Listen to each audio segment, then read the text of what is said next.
আগের পর্বে আমরা শুনেছি কলকাতার তরুণ আইনজীবী নির্মল চ্যাটার্জি তার মৃত কাকার চিঠি পেয়ে শ্যামপুর এস্টেটে এসে পৌঁছেছেন। এসেই তিনি টের পেয়েছেন এই বিশাল প্রাসাদের আনাচে কানাচে ঘুরে বেড়াচ্ছে এক অতৃপ্ত আত্মা, শাঁকচুন্নি। প্রথম রাতেই এস্টেট ম্যানেজার গোপালবাবু এক অশরীরী শক্তির দ্বারা আক্রান্ত হন। ঝড়ের রাতে বিদ্যুতের আলোয় নির্মল দেখেছিলেন দূরে কলাবাগানে দাঁড়িয়ে থাকা এক ছায়ামূর্তি, যার পা দুটো উল্টো দিকে ঘোরানো। আজ শুনব দ্বিতীয় পর্ব। কুয়াশায় ঢাকা সেই সকাল কি বার্তা নিয়ে এলো নির্মলের জন্য, আর ওই কলাবাগানের গভীরে ঠিক কি লুকিয়ে আছে। পরের দিন ভোর হলো, কিন্তু সূর্য দেখা গেল না। সুন্দরবনের নদী থেকে উঠে আসা ঘন কুয়াশায় শ্যামপুর রাজবাড়ি যেন এক ভুতুড়ে জাহাজের মতো ভাসছিল। ইন্সপেক্টর সেন ভোরবেলাতেই বাড়ির চারপাশে পুলিশ পাহারা বসিয়ে দিয়েছিলেন, কিন্তু কনস্টেবলরা ভয়ে সেটিয়েছিল। তারা নাকি সারা রাত কলাবাগান থেকে কান্নার শব্দ পেয়েছে। নির্মল যখন নিচে নামলেন, দেখলেন গোপালবাবু বারান্দায় বসে আছেন। কিন্তু এক রাতেই লোকটা যেন 10 বছর বুড়িয়ে গেছে। তার মাথার অর্ধেক চুল পেকে সাদা হয়ে গেছে। নির্মল গোপালবাবুর বিধ্বস্ত চেহারা দেখে চমকে উঠলেন। তার গলায় উৎকণ্ঠা আর সহানুভূতির সুর ফুটে উঠল। গোপালবাবু, আপনি উঠেছেন? শরীর কেমন এখন?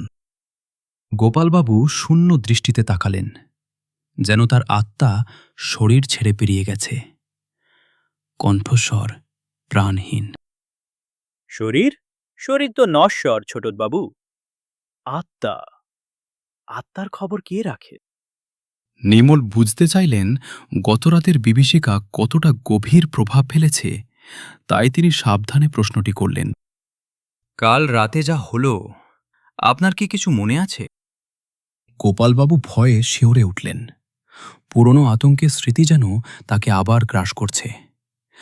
কণ্ঠস্বর কাঁপতে লাগল। মনে করতে চাই না। আগুন, আমার কপালে যেন কেউ আগুনের ত্রিশূল চেপে ধরেছিল। আর ওই গলাটা, ওটা আমার ছিল না ছোটবাবু। ঠিক সেই সময় ডাক্তার সোমস এলেন, হাতে একটা পুরনো মেডিকেল ফাইল। ডাক্তার সোমস গম্ভীর মুখে এগিয়ে এলেন। তার চোখে এক নতুন রহস্য উদ্ঘাটনের উত্তেজনা। মিস্টার চ্যাটার্জি, একটা ইন্টারেস্টিং জিনিস পেলাম। আপনার আঙ্কেল লেট মিস্টার কালীপদ চ্যাটার্জির মেডিকেল রেকর্ডস। ইন্সপেক্টর সেন তীক্ষ্ণ দৃষ্টিতে তাকালেন। তার পুলিশি প্রবৃত্তি সজাগ হয়ে উঠল। কি আছে ওতে ডাক্তার? ডাক্তার সোমস ফাইলটি মেলে ধরলেন। তার কণ্ঠে তথ্য জানানোর পেশাদারি ভঙ্গি, কিন্তু তাতে মিশে আছে বিস্ময়। হ্যালুসিনেশন। গত 6 মাস ধরে উনি একই স্বপ্ন দেখছিলেন। লাল পেড়ে সাদা শাড়ি পরা এক মহিলা, যার পা উল্টো দিকে ঘোরানো, সে প্রতি রাতে ওর মশারির বাইরে দাঁড়িয়ে থাকত। আর ইন্টারেস্টিং ব্যাপার হল, উনি মারা যাওয়ার 3 দিন আগে ডায়েরিতে লিখেছিলেন, ও আমার ঘরের ভেতরে ঢুকে পড়েছে। নির্মল বিশ্বাস করতে পারছিলেন না। তার যুক্তি আর আবেগের দ্বন্দ্ব ফুটে উঠল তার প্রশ্নে। কিন্তু কাকিমা বললেন হার্ট অ্যাটাক। ডাক্তার সোমস চশমাটা ঠিক করে নিলেন। তার গলায় বিজ্ঞানের সাথে অতি প্রাকৃতের এক অদ্ভুত মিশ্রণ। ভয় থেকেও হার্ট ফেল করতে পারে নির্মল। তবে প্রশ্ন হল, উনি ভয়টা পাচ্ছিলেন কাকে বা কিসের জন্য? দুপুরের দিকে নির্মল দোতলার মিউজিক রুমের পাশ দিয়ে যাচ্ছিলেন। সেখান থেকে ভেসে আসছিল এশরাজের সুর। সুরটা বড় করুণ, বড় বিষাদ মাখা। দরজাটা আধ খোলা ছিল। ভেতরে বসেছিলেন কুমুদ্দিনী। আজ তার পরনে সাদা থানের বদলে এক ঘিয়ে রঙের তসর শাড়ি, যদিও তাতে কোনো পাড় নেই। তিনি চোখ বন্ধ করে বাজাচ্ছিলেন। নির্মল ভেতরে ঢুকতেই কুমুদ্দিনী থামলেন না। কুমুদ্দিনী চোখ না খুলেই কথা বললেন। তার কণ্ঠস্বর শান্ত, কিন্তু তাতে এক অদ্ভুত নিশ্চিতি ছিল। এসো নির্মল, আমি জানতাম তুমি আসবে। নির্মল সরাসরি কাজের কথা এলেন। তার পকেটে থাকা চিঠির প্রমাণ তাকে সাহস জোগাচ্ছিল। কাকিমা, আমি কাকার স্টাডি রুমে কিছু কাগজপত্র দেখছিলাম, সেখানে তোমার নামে কিছু পুরনো চিঠি পেলাম। হে স্বরাজের ছড়টা থামল। এক কর্কশ শব্দ হল। কুমুদিনী ঘুরে তাকালেন। তার চোখে বিস্ময় নেই, আছে এক কঠিন শীতলতা। তাই কি দেখলে? নির্মল এক পা এগিয়ে এলেন। সত্য জানার আগ্রহে তার কণ্ঠস্বর দৃঢ়। তুমি তারকেশ্বর মন্দিরের দেবদাসী ছিলে। কাকার সাথে বিয়ের আগে তোমার পরিচয় ছিল অন্য। আর বিয়ের ঠিক পরেই কাকা কাউকে অনেকগুলো টাকা পাঠিয়েছিলেন, আর মল্লিক নামে এক ব্যক্তিকে। কে এই মল্লিক? কুমুদিনী উঠে দাঁড়ালেন। তার চোখে এক অদ্ভুত দ্যুতি, ভয়ের নয়, বরং এক শিকারের দৃষ্টি। কুমুদিনীর ঠোঁটে এক বাঁকা হাসি ফুটে উঠল। তিনি যেন নির্মলকে এক কঠিন ধাঁধা ছড়ে দিলেন। তুমি সত্য জানতে চাও ছোটবাবু? সত্য বড় তেতো। তোমার কাকা সেই সত্যের দাম দিয়েছিলেন। তুমি দিতে পারবে? নির্মল দমে গেলেন না, তার জেদ আরও বেড়ে গেল। আমি শুধু জানতে চাই এই বাড়িতে কি হচ্ছে। কুমুদিনী আবার এস রাজটা হাতে তুলে নিলেন, ছড় টানলেন তারের ওপর। কুমুদিনী সুর করে বলতে শুরু করলেন, যেন কোনো প্রাচীন অভিশাপ আবৃত্তি করছেন। পরিবেশটা ভারী হয়ে উঠল। 7টি পাপের 7টি ঘোড়া, 7টি প্রাণের অভিশাপ। কলাবনের ছায়ায় ছায়ায় জমছে শুধুই পাপ। ফুল ফুটবে, রক্ত ঝরবে, শোধ হবে সব ঋণ। নতুন চাঁদের অমাবস্যায় গুনছে সবাই দিন। নির্মল কিছু বলার আগেই কুমুদিনী ঘর থেকে বেরিয়ে গেলেন। বাতাসে রেখে গেলেন এক না বলা সতর্কবাণী।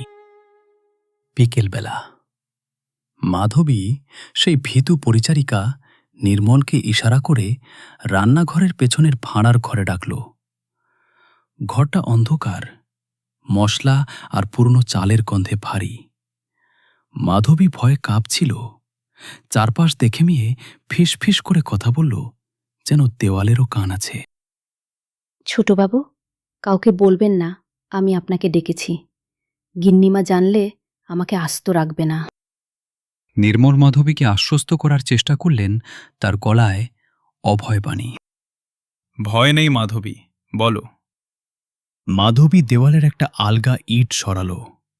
সেখান থেকে বের করল একটা কাপড়ে মোড়া প্যাটরা। মাধবী কাঁপা কাঁপা হাতে প্যাটরাটা এগিয়ে দিল। তার চোখে পুরনো ভুলের প্রায়শ্চিত্ত করার আকুতি। কর্তামশাই মারা যাওয়ার আগে অনেক কাগজ পুড়িয়ে ফেলেছিলেন। আমি ভয়ে ভয়ে এই কটা সরিয়ে রেখেছিলাম। আমার মনে হয়েছিল এগুলো আপনার কাজে লাগবে। নির্মল প্যাঁটরা খুললেন। ভেতরে একটা জরাজীর্ণ দলিল, 1842 সালের।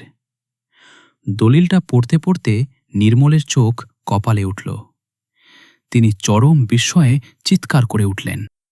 হে কি, শ্যাম্পুর এস্টেট তো চ্যাটার্জিদের ছিল না, এ তো মুখার্জিদের সম্পত্তি ছিল। 1842 সালে শকুন্তলা মুখার্জির মৃত্যুর ঠিক 7 দিন পর এই সম্পত্তি কাকার বাবা মানে আমার ঠাকুরদার নামে লিখে দেওয়া হয়। কিন্তু দলিলে সই, এ তো জোর করে নেওয়া সই মনে হচ্ছে। ইন্সপেক্টর সেন নিঃশব্দে পেছনে এসে দাঁড়িয়েছিলেন। তিনি একটা পুরনো ছবি হাতে নিয়ে কথা বললেন। আর এটা দেখুন মিস্টার চ্যাটার্জি। প্যাঁটরা একটা পুরনো ছবি ছিল, ড্যাগেরিও টাইপ ছবি, কালচে হয়ে গেছে। তাতে 7 জন যুবক দাঁড়িয়ে আছে একটা কলাবাগানের সামনে। তাদের মুখে এক বিজয়ী হাসি। নির্মল ছবিটা হাতে নিয়ে ভালো করে দেখলেন। তার স্মৃতিতে ভেসে উঠল কাকার মুখ। এ তো কাকা, একদম অল্প বয়সের ছবি। আর পাশের জন। ইন্সপেক্টর সেন রহস্যময় হাসি হাসলেন। তিনি যেন আগেই জানতেন এই সত্য। চিনতে পারছেন না?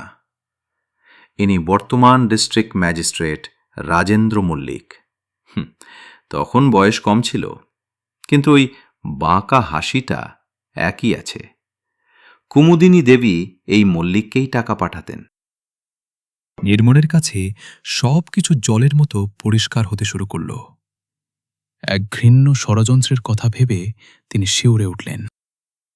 তার মানে আমার কাকা আর ম্যাজিস্ট্রেট মল্লিক দুজনেই ওই 7 জনের দলে ছিলেন, যারা শকুন্তলাকে। সূর্য ডোবার আগে নির্মল আর ইন্সপেক্টর সেন ঠিক করলেন সেই অভিশপ্ত কলাবাগানটা একবার দেখবেন। হরিপদ বারবার বারণ করেছিল, কিন্তু তারা শোনেননি। বাগানের ভেতরটা দিনের বেলাতেও অন্ধকার। কলাগাছগুলো অস্বাভাবিক মোটা আর কালো। আর সবচেয়ে অদ্ভুত ব্যাপার হল, বর্ষাকাল নয়, তবুও প্রতিটি গাছে মোচা এসেছে। রক্তবর্ণ মোচাগুলো উল্টো হয়ে ঝুলে আছে, যেন অজস্র কাটা মুন্ডু। ইন্সপেক্টর সেন অস্বস্তিতে চারপাশ দেখলেন। তার অভিজ্ঞ মনও এখানকার পরিবেশে দমে যাচ্ছিল। জায়গাটা বড় অস্বস্তিকর। বাতাস কেমন ভারী এখানে। নির্মল হঠাৎ মাটির দিকে নির্দেশ করলেন। তার কণ্ঠস্বরে নতুন কিছু আবিষ্কারের উত্তেজনা। ইন্সপেক্টর, এদিকে দেখুন। বাগানের ঠিক মাঝখানে একটা পুরনো ধ্বংসস্তূপ, একটা ছোট মন্দির বা বেদি, কিন্তু সেটাকে কেউ নোংরা করেছে। বিগ্রহের মাথাটা ভাঙা, আর তার চারপাশে মাটিতে পোতা আছে 7টা পিতলের থালা। নির্মল ঝুঁকে পড়ে থালাগুলো পরীক্ষা করলেন। তার মুখে বিস্ময়ের ছাপ। থালাগুলোতে কিছু লেখা আছে সংস্কৃতে। ডাক্তার সোমস সাথে এসেছিলেন। তিনি চশমাটা ঠিক করে ঝুঁকে পড়লেন। ডাক্তার সোমস লেখাগুলো পড়ে আতঙ্কিত হয়ে পিছিয়ে এলেন। তার বৈজ্ঞানিক মন যেন এক ধাক্কা খেল। My God, this is black magic. এগুলো অভিশাপের ফলক, বাইন্ডিং স্পেলস। যে বা যারা এগুলো পুঁতেছিল, তারা কোনো আত্মাকে এখানে বন্দি করে রাখতে চেয়েছিল। হঠাৎ বাড়ি থেকে এক গগনবিদারী চিৎকার শোনা গেল। 3 জন দৌড়ে বাড়ির দিকে গেলেন। ডাইনিং রুমে ঢুকে দেখলেন এক বীভৎস দৃশ্য।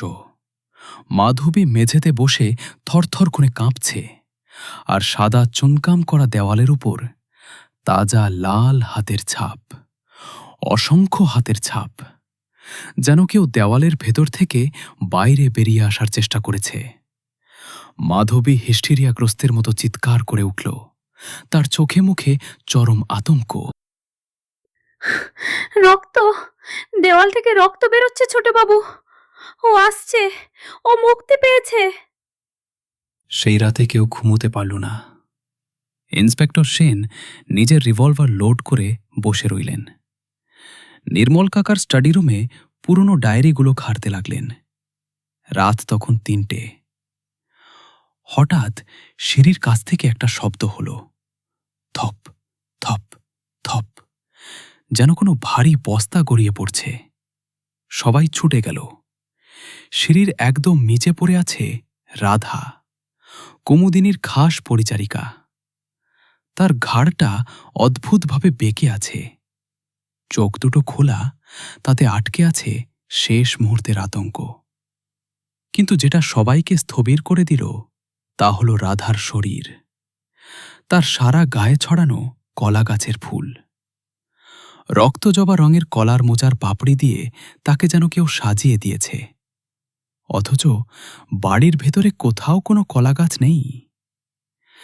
ডাক্তার সোমস পেশাদারি হাতে নাড়ি পরীক্ষা করলেন, কিন্তু তার মুখে ছিল হতাশার ছায়া। She is dead, neck broken. Inspector Sen সিঁড়ির ওপরের দিকে তাকালেন। অদৃশ্য খুনির সন্ধানে তার চোখ চলছিল। কেউ ওকে ধাক্কা দিয়েছে, কিন্তু কে? আমি তো কাউকে নামতে দেখিনি। হঠাৎ মৃতদেহটা নড়ে উঠল। ভাঙা ঘাটটা সোজা হল না, কিন্তু তার মুখটা নড়ে উঠল। সেই একই কণ্ঠস্বর যা গোপালের মুখ দিয়ে বেরিয়েছিল। মৃত রাধার শরীর থেকে এক অমানুষিক বরফ শীতল কণ্ঠস্বর ভেসে এলো, যা শুনে উপস্থিত সকলের রক্ত হিম হয়ে গেল। 7 মধ্যে 2 গেল, বাকি রইল 5। কিন্তু আসল পাপী এখনো বেঁচে। অমাবস্যার রাতে বিচারক আসবে, বিচার করতে নয়, বিচার পেতে। চাবি আছে সত্যের ঘরে, খোলো খোলো। কথা শেষ হতেই রাধার শরীরটা আবার এলিয়ে পড়ল। এবার আর কোনো প্রাণের লক্ষণ নেই। ওপরের সিঁড়ি থেকে কুমুদিনীর ভাবলেশহীন কণ্ঠ ভেসে এলো। তিনি যেন এই পরিণতির কথা জানতেন। ওরা থামবে না নির্মল, যতক্ষণ না শেষ রক্তবিন্দু ঝরছে। ভোরের আলো যখন ফুটল, তখন বাড়িটা এক শ্মশানের নিস্তব্ধতায় ডুবে আছে। পুলিশ এসে রাধার লাশ নিয়ে গেছে। ইন্সপেক্টর সেন খুব বিচলিত। তার যুক্তি কাজ করছে না। নির্মল কাকার স্টাডি রুমে বসেছিলেন। তার হাতে ছিল কাকার শেষ ডায়েরিটা, যেটা তিনি লুকানো ড্রয়ারে খুঁজে পেয়েছিলেন। নির্মল ডায়েরির পাতা উল্টে পড়তে শুরু করলেন। তার কণ্ঠস্বর আবেগে রুদ্ধ হয়ে আসছিল, যেন তিনি অতীতের কোনো পাপের সাক্ষী দিচ্ছেন। 18ই মে 1892। আজ আমি সত্যটা জেনেছি। 50 বছর আগে আমরা যা করেছিলাম তা শুধু পাপ নয়, মহাপাপ। আমরা ভেবেছিলাম শকুন্তলার সাথে সাথে তার সব বংশধর শেষ হয়ে গেছে, কিন্তু আমরা ভুল ছিলাম। সে ফিরে এসেছে, প্রেত জনি হয়ে নয়, রক্ত মাংসের মানুষ হয়ে। কুমুদিনী ও সাধারণ মেয়ে নয়, ও জানে, ও সব জানে। ও এই দরজাটা খুলে দিয়েছে। আমি আর পালাতে পারবো না। ওই বন্ধ ঘর, ওখানেই সব প্রমাণ আছে, কিন্তু ওটা খোলার সাহস আমার নেই। নির্মল যদি আসে, ওকে বলো অমাবস্যার আগে যেন। ডায়েরির লেখাটা ওখানেই শেষ। কালির আঁচড় দেখে বোঝা যায় লেখার সময় কলমটা হাত থেকে পড়ে গিয়েছিল বা কেড়ে নেওয়া হয়েছিল। ইন্সপেক্টর সেন সন্দেহের সুরে কথা বললেন। তার মনে কুমুদিনীকে নিয়ে হাজারো প্রশ্ন। তার মানে কুমুদিনী দেবী? নির্মল চিন্তিত মুখে উত্তর খুঁজছিলেন। অসম্ভব সব সম্ভাবনা তার মাথায় ঘুরপাক খাচ্ছিল। উনি শকুন্তলার কেউ হন, হয়তো মেয়ে, কিন্তু তা কি করে সম্ভব? 50 বছর কেটে গেছে। ডাক্তার সোমস হাতে একটা ধাতব টুকরো নিয়ে ঢুকলেন। ডাক্তার সোমস উত্তেজিত হয়ে ঘরে ঢুকলেন। তার হাতে থাকা প্রমাণটি টেবিলে রেখে ব্যাখ্যা করতে শুরু করলেন। মিস্টার চ্যাটার্জি, রাধার লাশের পাশ থেকে এটা পেলাম, একটা ছোট ধাতব টুকরো। আমি টেস্ট করে দেখেছি, এটা সাধারণ লোহা নয়, এতে তামা আর রূপো মেশানো আছে। তান্ত্রিক ক্রিয়ায় এই ধাতু ব্যবহার করা হয়। নির্মল চমকে উঠলেন। তার মনে পড়ে গেল গোপাল বাবুর কথা। ত্রিশূলের উপাদান? ডাক্তার সোমস মাথা নেড়ে সায় দিলেন। তার চোখে ভয়ের চেয়ে বিস্ময় বেশি। এক্স্যাক্টলি, কেউ এই বাড়িতে বসে তান্ত্রিক ক্রিয়া করছে। এই খুনগুলো সাধারণ খুন নয়, এগুলো এক একটা স্যাক্রিফাইস, বলি। নির্মল ক্যালেন্ডারের দিকে তাকালেন। আসন্ন বিপদের কথা ভেবে তিনি শঙ্কিত হয়ে পড়লেন। আগামী পরশু অমাবস্যা। ওই চিঠিতে লেখা ছিল অমাবস্যায় ম্যাজিস্ট্রেট আসবেন, রাজেন্দ্র মল্লিক। 7 জনের মধ্যে একজন। ইন্সপেক্টর সেন কোমরের বেল্ট ঠিক করে নিলেন তার চোখে এক মরণপণ লড়াইয়ের প্রস্তুতি। তিনি আসছেন? তাহলে তো খেলা জমে উঠল। শিকারী নিজেই ফাঁদে পা দিতে আসছে। রহস্যের জট পাকিয়ে উঠছে। কুমুদিনী কি সত্যিই শকুন্তলার বংশধর? রাজেন্দ্র মল্লিক কি জানেন তার জন্য কি অপেক্ষা করছে? আর সেই বন্ধ ঘরে কি এমন প্রমাণ লুকিয়ে আছে যা প্রকাশ পেলে ধ্বংস হয়ে যাবে শ্যামপুর এস্টেট? শুনুন আগামী পর্বে অমাবস্যার কাল রাত্রি, যেখানে মুখোমুখি হবে অতীত আর বর্তমান, বিজ্ঞান আর অতি প্রাকৃত।